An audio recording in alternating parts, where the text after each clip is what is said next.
En santé, le ministre en charge de la question et celui des infrastructures étaient cet après-midi au centre hospitalier universitaire de Tenganugo.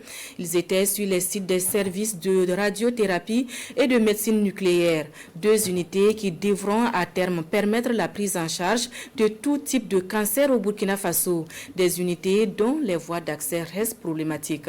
Le plaidoyer a été donc fait auprès du ministre en charge des infrastructures. Sié Lassina Ouattara et Benewende Frédéric Nikema signe le compte rendu de la visite. Service de radiothérapie du centre hospitalier universitaire de Tenganugo. Le ministre Kargougou et son homologue des infrastructures prennent ici le pouls des installations du centre. Il s'agit là d'un centre hautement stratégique pour le système de santé du Burkina Faso au regard de la qualité et de la pointe de la technologie des équipements. C'est le cas du Trubim, un appareil de 5 milliards de francs CFA. Une machine de radiothérapie de dernière génération qui permet de faire des techniques de radiothérapie très avancées, notamment la radiothérapie stéréotaxique, la radiochirurgie, la radiothérapie par IMRT et la radiothérapie conformationnelle qui sont les nouvelles techniques de radiothérapie dans le monde entier actuellement. Nous disposons aussi d'une autre plateforme, d'une machine appelée l'Unique Performance, qui a à peu près les mêmes capacités que le Trubim. En plus du service de radiothérapie, le CHU de Tenganugo dispose également d'un service de médecine nucléaire doté selon les spécialistes d'une unité de gamma caméra permettant ainsi des examens plus précis. Ce centre de cancérologie et de médecine nucléaire concentre en lui des équipements d'un niveau très élevé qu'il est difficile de trouver dans la sous-région et même au-delà. En termes de médecine nucléaire, les équipements que nous avons vont permettre de prendre en charge presque tous les types de cancers.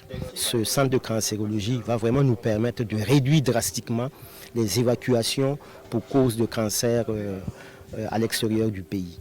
C'est un centre qui est presque fin prêt, qui attend juste d'être mis en fonctionnement. Mais avant la fin des travaux et la mise en fonctionnement des services, il faut également faciliter l'accès au centre, toute chose qui passe par le bitume de la voie. Le ministre Adaman Luc Sorgo, séduit et convaincu du bien fondé du centre, envisage déjà des solutions. Vu de ce que nous avons vu comme équipement, nous allons prendre des dispositions pour pouvoir en tout cas rendre les voies d'accès effectives.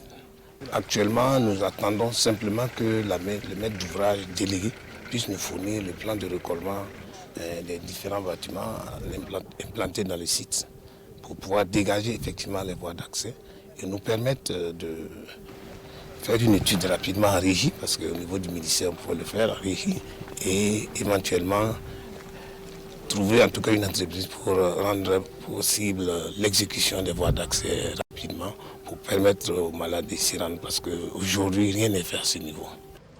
La visite s'achève ici au service de neurochirurgie. Un service toujours en construction avec un taux d'exécution de 72%. Et selon le ministre de la Santé, tout est mis en œuvre afin de boucler le chantier avant la fin de l'année 2024.